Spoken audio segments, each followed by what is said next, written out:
बिस्मिल्लाहिर्रहमानिर्रहीम। अस्सलाम वालेकुम नाज़रीन, प्रोग्राम इस्लाम और इंसान के साथ आपका मेज़बान रियाज खान।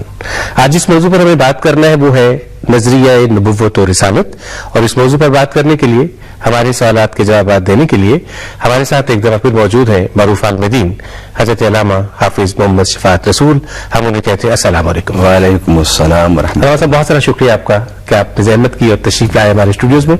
आपके साथ तशरीफ फरमा है मोहम्मद एहसन रजा नात खां है। अस्सलाम वालेकुम। वालेकुम अस्सलाम। अल्लामा साहब, आज का हमारा मौजू है नजरिया नबुव्वत और रिसालत। मैं जानना चाहूंगा कि नबुव्वत और रिसालत कुछ हम समझते हैं, लेकिन हो सकता है हमारा नजरिया वो ठीक ना हो। मैं चाहूंगा कि लुगत के हवाले से आप हमें बताइएगा कि नबुव्वत और रिसालत, इन दोनों अल्फाज की मानी क्या है। बिस्मिल्लाहिर्रहमानिर्रहीम। ज़ालिका मिन अंबाइल ग़ैब नूहीहा इलैक मा कुन्ता तअलमुहा अंता वला कौमुका मिन क़ब्ल हाज़ा। सदक़ल्लाहुल अज़ीम। नबूवत और रिसालत बेतबार मफ़हूम के इतना आम है कि हर मुसलमान इसके मानी और मफ़ाहीम और मतालिब को समझता है, और इन मुक़द्दस अल्फाज के पस पर्दा जो शख्सियात हैं उनके बारे में भी इंसानियत बिला तफरीक मजहब और मसलक के अक्सर लोग जानते हैं, मगर क्योंकि हमारा ये प्रोग्राम एक इल्मी, फिक्री, तहकीकी और दीन के इबलाग और दावत का जरिया है, तो इसके मानी पर मैं बिल-इख्तिसार लुगात अरब से रोशनी डालना चाहता हूँ। नबूवत का माना होता है खबर देना, और नबूवत का माना खबर भी होता है। दोनों माना है इसके, खबर और खबर देना, ये दोनों माना है इसके। और रिसालत का माना होता है पैगाम पहुंचाना। रिसालत का माना पैगाम भी है और रिसालत का माना पैगाम पहुंचाना भी है। आपने क्योंकि लुगत के हवाले से पूछा, तो लुगत के एतबार से मलाइका को भी रसूल कहा गया।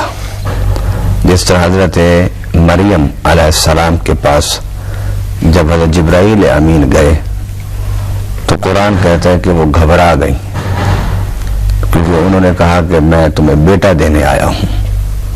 तो उन्होंने कहा कि मैं एक तो शादीशुदा नहीं हूं, और शादीशुदा ना हो इंसान तो फिर गुनाहगार होना जरूरी होता है बच्चा पैदा करने के लिए, और मैं अल्लाह की बागिया भी नहीं हूं, तो बच्चा कैसे हो जाएगा।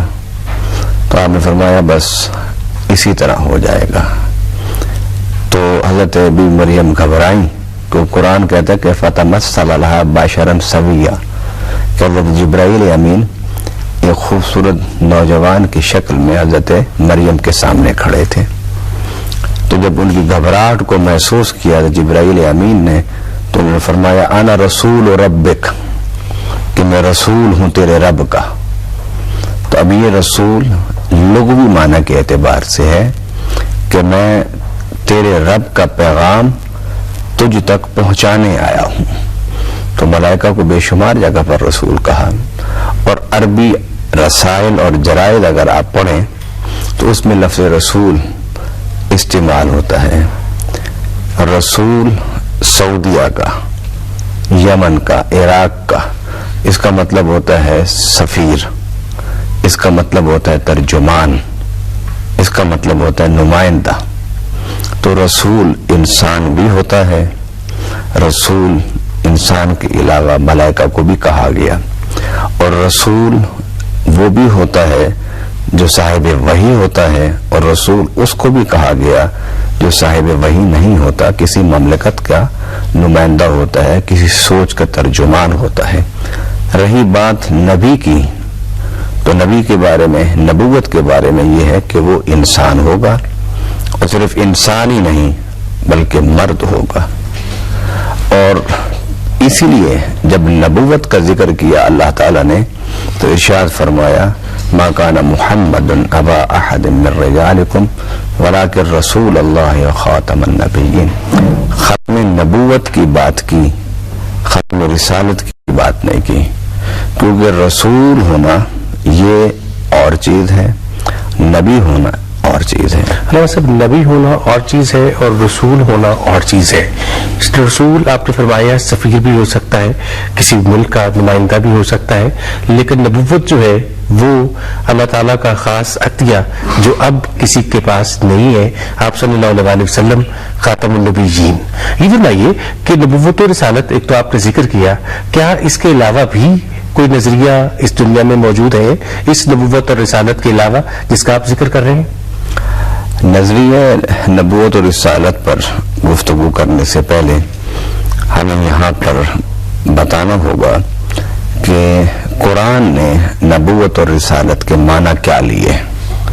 یقیناً قرآن نبوت اور رسالت کے علاوہ بھی نظریات دنیا میں موجود ہیں، یعنی وہ نظریات جو اللہ کے نظریات ہیں وہ بیس کرتے ہیں نبوت و رسالت پر، اور بھی نظریات ہیں دنیا میں کہ جو نبوت و رسالت پر بیس نہیں کرتے. وہ کہتے ہیں کہ انسان کے عقل اور مشاورت یہ بنیاد ہے کسی نظریہ حیات کو سوچنے کا، ڈیولپ کرنے کا اور اسے ارتقاء کرنے کا. دنیا میں دو سوچ ہیں کہ جو خدائی قوانین اور انسانی قوانین. تو وہ قوانین جو خدائی ہیں وہ نبوت و رسالت پر بیس کرتے ہیں، اور خدائی نظریات اور نبوت و رسالت کے درمیان ایک رشتہ ہے جسے وحی کہتے ہیں. تو نبوت اور رسالت وحی کے دو رخ ہیں، ایک رخ نبوت اور دوسرا رسالت. نبی اس کو کہتے ہیں کہ جو اللہ سے وحی لیتا ہے، اور رسول اس کو کہتے ہیں کہ جو اس وحی کو مخلوق خدا تک پہنچاتا ہے. یعنی وحی ایک پیغام ہے، آپ اس کو پیغام کہہ لیں. پیغام لینے والا اللہ سے ملائکہ کے ذریعے، بالخصوص سیدنا جبرائیل امین کے ذریعے جو وحی شخصیت وصول کرتی ہے اسے نبی کہتے ہیں. اور پھر وہی شخصیت جب مخلوق میں بیٹھ کے رب کا پیغام پہنچاتی ہے، بتاتی ہے، سمجھاتی ہے، تو وہ شخصیت پھر رسول کہلاتی ہے. اب آئیے کہ دنیا میں دو نظریات ہیں. ایک نظریہ یہ کہ ہم نے اللہ سے پوچھنا ہے، سوال کرنا ہے، درخواست کرنی ہے کہ اللہ تو نے انسان کو تخلیق کیا، تو اس انسان کو تخلیق کرنے کے بعد اس کو زندگی گزارنے کا ڈھب تو نے ہی بتانا ہے، کیونکہ انسان اللہ کی مخلوق ہے.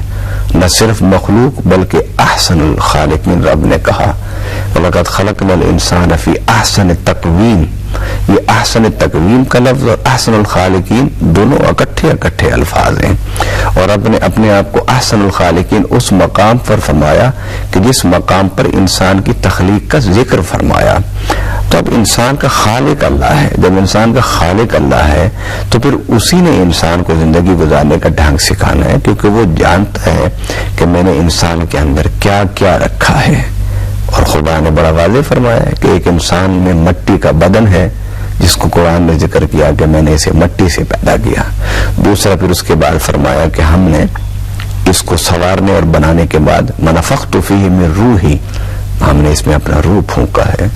اور تیسری بات رب نے فرمایا کہ میں نے اسے عقل دیا ہے کہ یہ سوچے سمجھے. تو ایک انسان تین چیزوں کا مجموعہ ہے، عقل، روح اور جسم مٹی کا.